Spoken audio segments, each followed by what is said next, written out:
How's it going, everyone? Today I'm going to be doing another video in my quick fix series, although I'm not going to be actually fixing anything on the car today. Today I wanted to show you guys the quick process of how to read Tech2 codes on your Saab 9.3. So I have both my 2003 right here and my 2008 right here. We're going to be using it on the Turbo X since most of these quick fix videos are usually centered around this car. So with that being said, let's grab our Tech2 out of here. We need our candy module. And then of course we need our OBD2 adapter. Hopefully the lighting is all right in here, but as I set up this Tech2, I know that a lot of people are going to ask me, because I always get questions every time I mention my Tech2, where did you get it? Well, this is obviously a Chinese Tech2 because a real Tech2 is unnecessarily expensive. So this is a Chinese knockoff. I got it on AliExpress, and it's worked perfectly for everything I've needed it for so far. I still don't have security access yet, because I'm still trying to find a laptop that can run TIS 2000 or global TIS.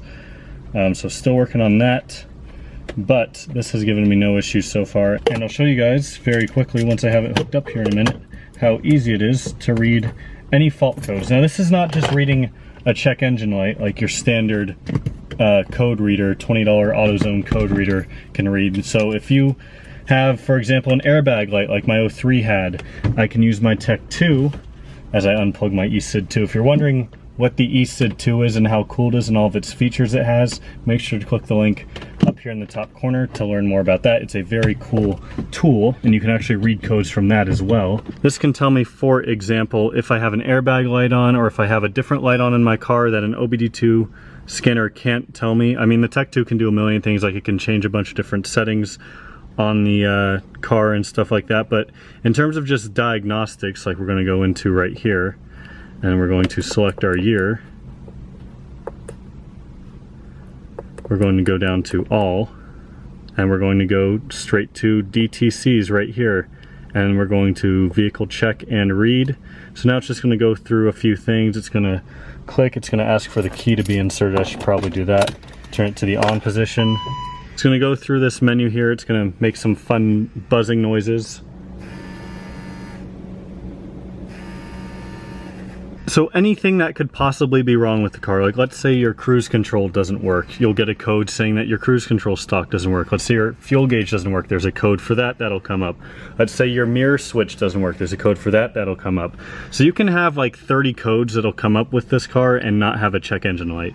So that's kind of the cool thing about a Tech2, is every little possible thing, as it's telling me to put the key in the lock position, every possible little thing that is wrong with the car, it'll tell me is wrong with the car. I literally have one code, which is for my license plate light. Now I have my headlights on, so these should be on. I actually, if you remember, I replaced these very recently, so they're both working. So even something like that, it'll tell you that you have a license plate light out, which you should be able to see on your own.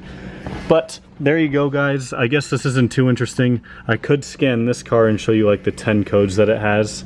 My camera is struggling to focus, but I'm not going to do that because that would just be repetitive. It would make this car look worse than it already does. So with that being said, I'm actually going to clear this code, and I should have 0 codes. So I guess I can show you how to clear the codes real quick. Just hit exit, and of course you're back in that same menu. Clear vehicle DTCs.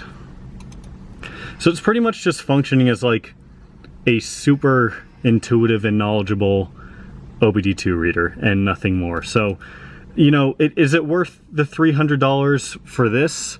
No, but when you're trying to change settings, or if you're trying to marry a new ECU or a head unit or something like that, it's definitely worth it if you have a 9.3 and you plan on keeping it for a long time. So with that being said, as the DTCs clear out here, thank you guys all so much for watching, and I'll see you next time.